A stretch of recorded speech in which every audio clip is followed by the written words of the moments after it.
This is The House of My Mother, A Daughter's Quest for Freedom by Shari Franke. Introduction. Finally. August 30th, 2023. It was a Wednesday, the start of a new college year, and I was slumped at my cramped desk, drowning in a sea of syllable and first week reading assignments. I skipped the pages, but my mind refused to engage, thoughts always circling back to my 5 siblings. A year had passed since I heard their voices, seen their faces, and the thought of them trapped in that house was eating me alive. Despite all my efforts, the countless phone calls, the desperate pleas to anyone who would listen, it seemed like there was nothing we could do to remove them from harm's way.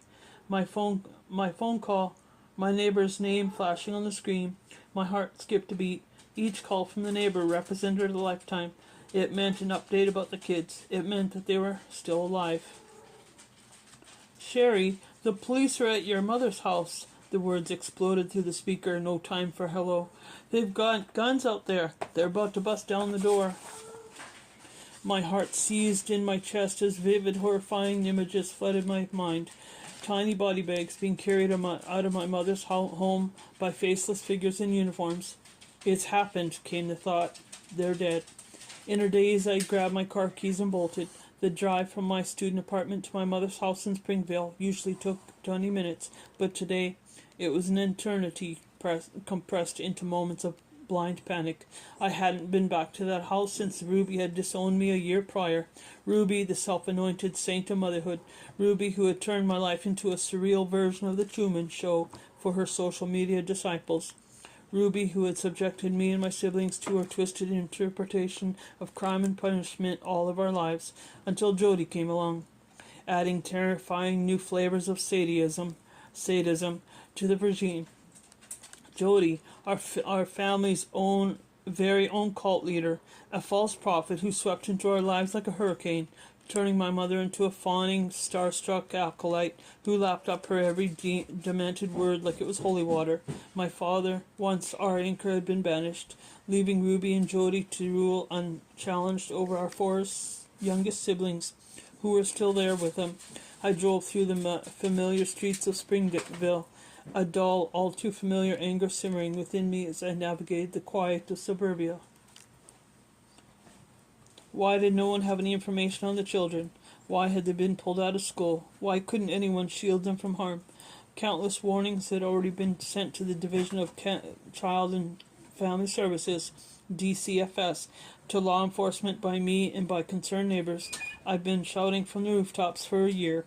Yet despite the glaring signs of trouble, no action had been taken. The red flags we'd raised might as well have been invisible. And the system that was supposed to protect my siblings had left them at the mercy of 2 women drunk on delusion and unchecked power.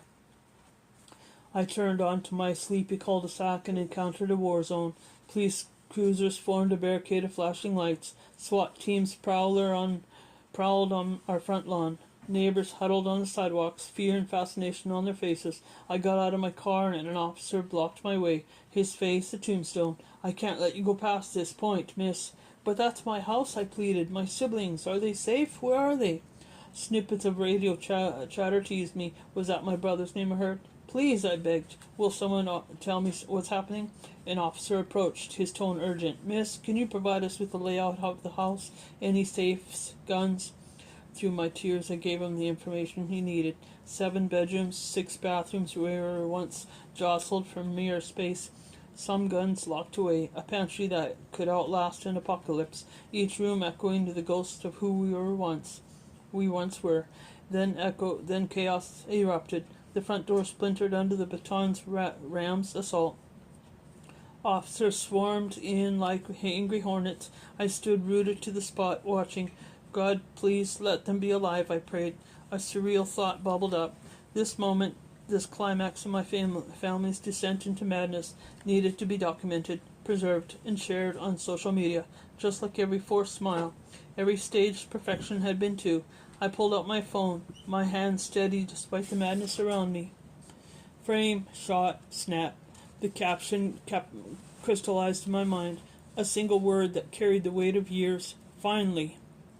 Upload to Instagram, share. This nightmare was born on social media. It should die there too. End of intro.